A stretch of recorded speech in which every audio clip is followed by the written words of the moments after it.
When Robert Kiyosaki pitched his real estate investment plan to the banker, the guy laughed in his face. "You don't know what you're talking about," he said. But the next day, that same banker was standing at his door, ready to apologize. The marble floors of the bank echoed with Robert Kiyosaki's footsteps. His leather briefcase felt light in his hand, but the documents inside carried the weight of his dreams. He wanted to make a small real estate investment in Hawaii, and he needed a loan to make it happen. Back then, he wasn't famous yet, just an ordinary guy with big dreams. He sat in the waiting area, surrounded by fancy furniture that made him a little nervous. After about 20 minutes, he heard his name called. "Mr. Kiyosaki, Mr. Henderson, we'll see you now."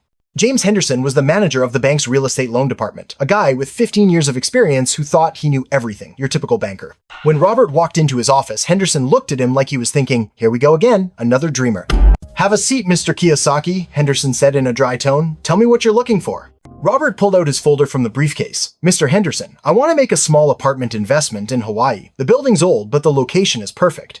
I'll renovate it and rent it out. Here's my plan." But Robert hadn't noticed that smug smile creeping across Henderson's face yet. Henderson glanced at the documents and frowned.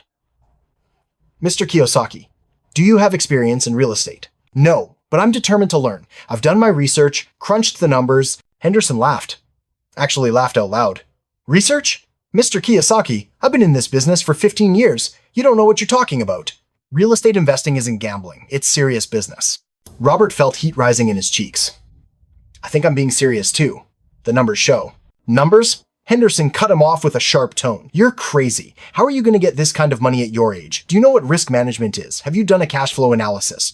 Robert tried to catch his breath. "Yes, I've done all that. It's right here." Henderson pushed the folder away with his hand.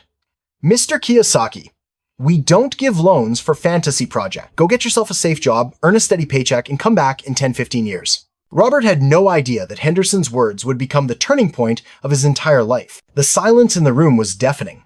Henderson had completely closed the folder, acting like the conversation was over. "I understand," Robert said with unwavering determination in his voice. "Do you have any other suggestions?" Henderson shrugged. "Like I said, get a decent job first and gain some experience, instead of chasing real estate fantasies." "Fantasies?" Robert's voice had gotten a little louder. "Mr. Henderson, I'm here to make my dreams come true. Your advice is to forget my dreams." Henderson rolled his eyes. "Mr. Kiyosaki, this is the real world.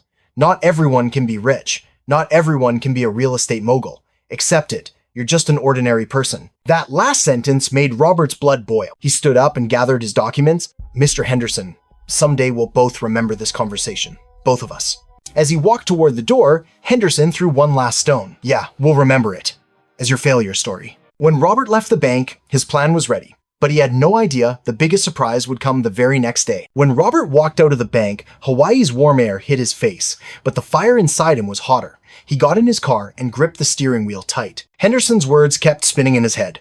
"You don't know what you're talking about. You're crazy." When he got home, his wife Kim was waiting at the door. She could see the disappointment on Robert's face.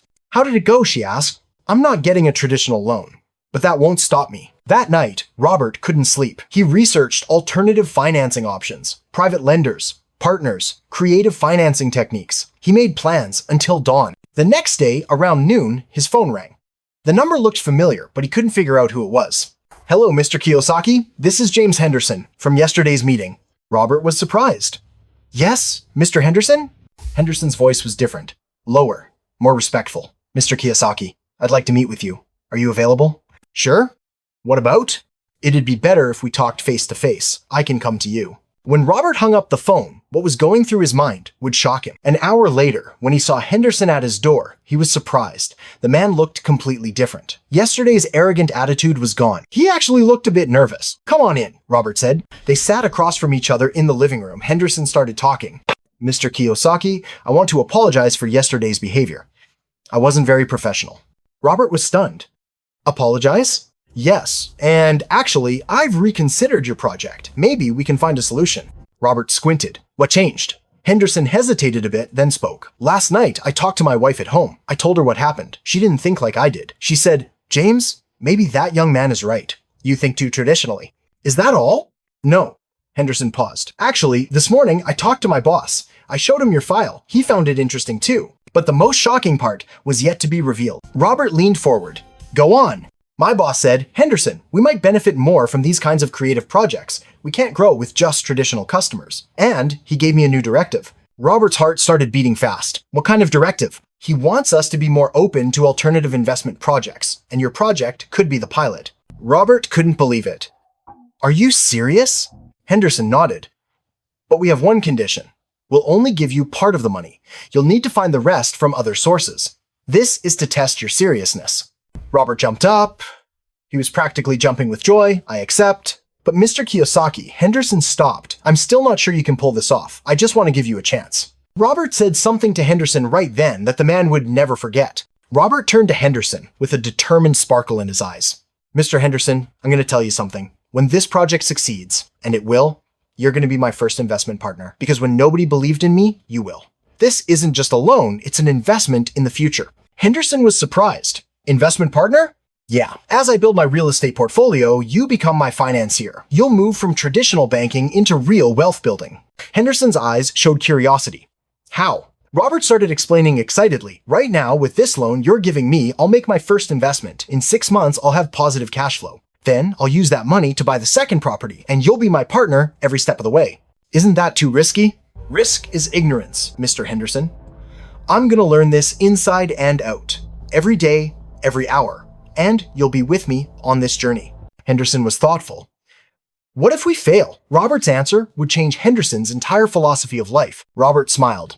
Mr. Henderson, there's no such thing as failure. There's only learning experiences. If this project doesn't go as expected, we'll do the next one better with what we learned. Henderson was confused. I've worked at the bank for 15 years. I never thought like that.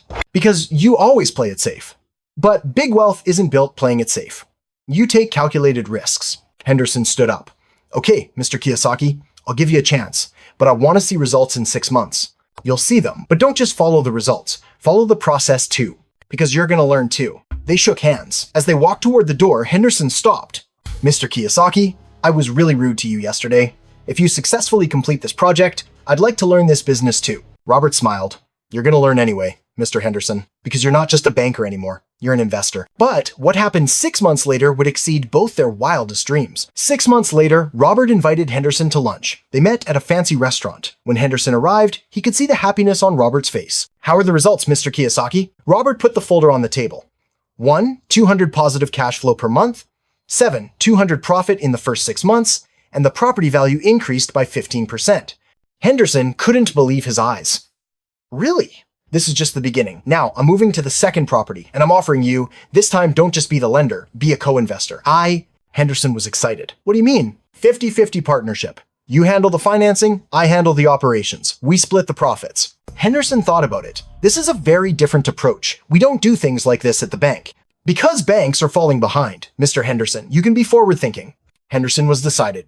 I accept. The second investment would bring an even bigger surprise. The second property was bigger, a small 4-unit apartment building.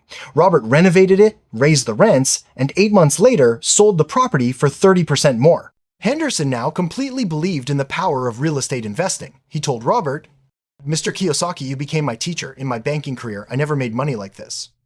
Robert laughed. This is just the beginning. Now I'm moving to the third project, this time a 10-unit building. Henderson was scared. Isn't that too big? We have to think big. You can't build big wealth with small projects. Henderson now completely trusted Robert. Whatever you want, I'll do. 6 months later, the third project was also successful. Now Robert and Henderson were making $8,000 in passive income monthly together. What happened exactly 2 years later would change both their lives forever. 2 years later, Robert called Henderson to a meeting. This time, Henderson took time off from the bank because he was now spending a lot of time on Robert's projects. Mr. Henderson, Robert said, I'm going to make you an offer. I'm listening. Quit your job at the bank and work with me full time. Let's expand our real estate portfolio. Henderson was shocked. Quit my job? In your 15-year banking career, how much money did you save? Henderson calculated. Maybe $150,000. How much did you make in our last 2 years of investments? Henderson swallowed. About $200,000. There's your answer. In 2 years, you made more than 15 years of savings. Now let's do this full time. Henderson decided to talk to his wife. A week later, he called. Mr. Kiyosaki, I accept. But I have one condition. What is it? Call me Robert now, because we're not just customer and banker anymore. We're partners. Conclusion. 5 years later, when Robert Kiyosaki wrote Rich Dad, Poor Dad, Henderson was featured in the book as his first investment partner. The banker who once said, "You're crazy," was now a partner in a multi-million-dollar real estate portfolio. Henderson still remembered that day. When he sat across from Robert saying, "You don't know what you're talking about," he was actually revealing his own limited thinking. Now, he taught his children this. When someone tells you something's impossible, maybe what they think is impossible is actually your opportunity. Robert Kiyosaki knew when he left that bank that Henderson's rejection had made him stronger, because sometimes the best teachers are the people who say no. They force you to find alternative paths. And that's how Robert Kiyosaki's real estate empire started with a bank's no and grew with the same bank's yes. Sometimes the biggest opportunities come disguised as the most painful rejections. If this story inspired you to never give up on your dreams, hit that like button and subscribe to Untold Stories. We share powerful stories like this every week that prove success isn't about avoiding failure, it's about turning rejection into fuel for greatness.